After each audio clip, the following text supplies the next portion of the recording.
Next and final haul ko is from secondhand shopping. Originally kasi hindi talaga ako bumibili ng secondhand. Unless sobrang ganda dito sa Pilipinas. Kasi di ba yung mga ukay natin dito, parang pangit. Pero pag pumunta ka kasi ng Japan, yung feel ng secondhand luxury shopping lugar nila, like let's say Kumeyo or Second Street, parang minsan may mukha talaga namang ukay talaga, pero meron talagang mga lugar na parang maayos yung pagbenta nila ng mga pieces na gusto mo, especially for pieces na hindi mo na mabibili nowadays kasi nga vintage. Mas maganda talaga bilhin sa Japan kasi alam mong original, una. Second, maarte din sila sa gamit nila. So, kung kunwari magbibili ka ng mga vintage Chanel or vintage na mga Gucci, maganda doon talaga kasi alam mong maayos yung bibilhin mong piece. Katulad nito, first thing I bought is this Gucci vintage parang tote na maliit, size 24. Basta maliit lang siya na tote. Hindi siya kita sa video, pero sobra siyang bago tingnan, kahit second hand. For 25,000 pesos, ito na siya, sobrang ganda, sobrang linis na. Okay, wala akong nakitang scratches or anything. Ito ba sa video? Ganda, linis niya. Tapos brown. Meron din ako nakitang black. Yung first ko nakita is yung black. Tapos, yan na lang napili ko kasi brown and color of the year 2025. So this one is from Kumeyo. Ano to? Kumeyo in Shinjuku. Maganda talaga Kumeyo, guys, pag gusto nyo bumili ng mga vintage or ng mga anything na magaganda, na maganda yung quality pa. Kasi may mga second hand luxury shops na medyo pangit na yung mga benta, like overly used na siya. Depende naman din sa rank. So, kung kunwari may makukuha kayong mga may makikita kayong pieces, make sure na makikita nyo din yung rank para malaman nyo bakit sobrang mura nun or sobrang medyo expensive pa siya. Kasi may mga brand new din silang mga, or brand new not used na items. Aside from that, meron din binili na watch. Citizen watch, sobrang ganda nito. I think nagre-retail to for 50,000, I think. Pero nabili lang siya for 16,000. Ang galing kasi meron pa siyang book. Sa Kumeyo din to. And ang ganda ng piece, guys. Tingnan niyo. May parang pula siya sa loob. And I think Tokyo Skyline yun or something. Hindi kasi ako ma-watch, pero yun nga siya, maganda siya. So, tapos parang medyo bronzy yung pagka silver niya. Hindi siya talaga yung regular na silver na parang masyadong shiny. Kaya sobrang ganda niya pag sinuot. Aside from Kumeyo, may mapupuntahan din kayong second hand shop called Second Street. Now, hindi lahat ng Second Street sa Japan is maganda. So, maghahanap talaga kayo ng Second Street na medyo maganda yung nagbebenta ng luxury items. Meron kasing second street na ang binibenta nila is talaga purely ukay lang talaga. Pero may luxury second street. Ang binili ko is, since nakalimutan kong magdala ng shades kasi kala ko nga magiging gloomy lagi yung weather.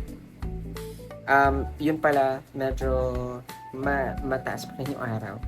So, bumili ako ng Christian Dior na shades. This one only 22,000 yen. So, parang mga 8,000 pesos lang siya or something. Ganun. Sa palitan, during the time na pumunta kami. Very, very nice lang siya. At saka gradient lang yung.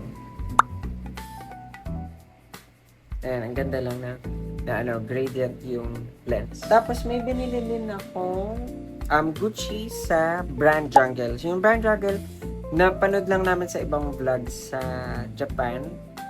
Pero yung Brand Jungle, madami silang items. Ang pangit lang sa Brand Jungle, 15 minutes lang yung inallow sa aming time. So medyo na-pressure akong maghanap talaga ng piece na gusto ko.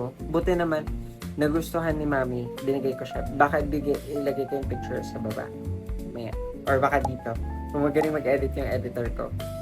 Shoutout Monique. But one thing na balik sa Harry Potter, meron din silang Harry Potter password coder.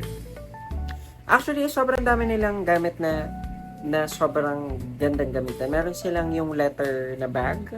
Parang pwede kong ilagay yung picture dito sa side na to. Pero ayun, meron silang bag. Tapos ang ganda din ng quality. Maganda siya. Password holder. Anyway, aside from those second-hand na luxury items, maganda din bumili ng second-hand na electronics. May pinabili yung best friend ko na Sony na hindi ko lang mapakita dito kasi nga hindi na namin tuloy kasi medyo sa communication hindi kami pero bumili ako ng dalawang iPhone, isang iPhone 11 na A condition, medyo may konting scratches lang sa likod, na red na iPhone 11 siya, and it cost only 12,000 pesos. Though sige, meron namang mga 2,000 pesos siguro 10,000 pesos siguro sa Facebook Marketplace. Pero iba kasi kung makikita mo na lang doon. At saka, yun nga, pag Japan kasi yung gumawa, Japanese person yung mga gumamit, maayos yung, alam mong, hindi siya masyadong sira, hindi siya nahulog. Nahulog siguro pero hindi. Pilian na lang pa ng maayos na unit. Meron din akong biniling iPhone SE na worth 5,000 pesos. So, mura lang talaga siya, guys, doon. Kasi nga, ang palitan ng yen na yun, ngayong 2025, is 0.39 or 0.38 ang isang piso. So, sobrang mura talaga ng yen na yun. Sobrang sulit. So, ayun lang yung binili namin. By the way, yung last part, yung cellphone is maganda siyang bilhin sa electronic center nila, which is Akihabara. Ilalagay ko na lang din siya sa description sa baba. Ang Akihabara, madami siyang, nandun talaga yung main shops for soft map, and also Akihabara and Big Camera. Madami talaga doon na electronic shops. Pero yung Big Camera is usually ang mga binibenta nila is brand new items. Pero mura. Pag gusto niyo ng second hand items, kung hindi naman kayo maselan, nandun siya sa soft map. Or may mga stalls doon na maliliit na, hindi pala stalls, may mga maliliit na shops na pwede kayong bumili ng second hand na units. Hindi ko lang na-picturean na yun kasi, the video na yun kasi binigay ko na agad sa pagbibigyan.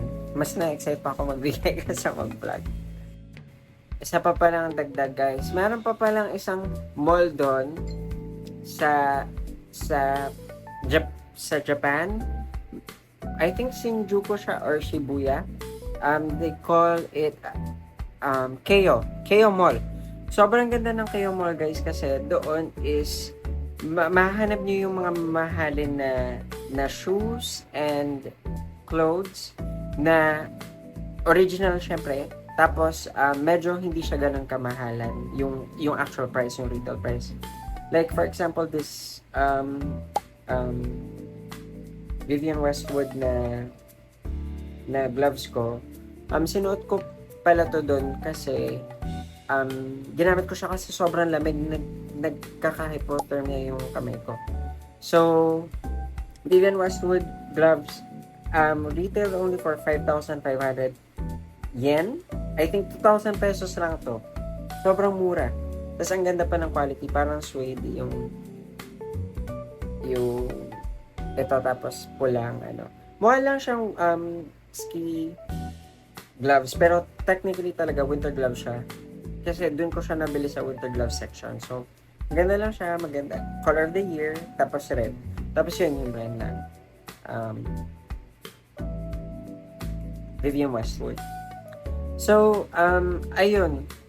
So, dun sa Keio Mall, may mahanap din kayong mga shoes. Madaming shoes sa baba. And also perfume. Pero yun nga, pag perfume, mas ma-recommend ko sa Don Quixote. Pero, pag wala sa Don Quixote, maganda din sa Keio Mall. Again, that's located in Shibuya or Shinjuku. Magkalapit lang naman yun. So pwede nyo i-search. Keio Mall.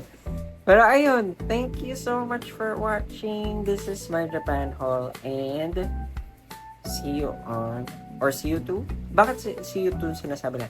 See you on my next vlog. Bye!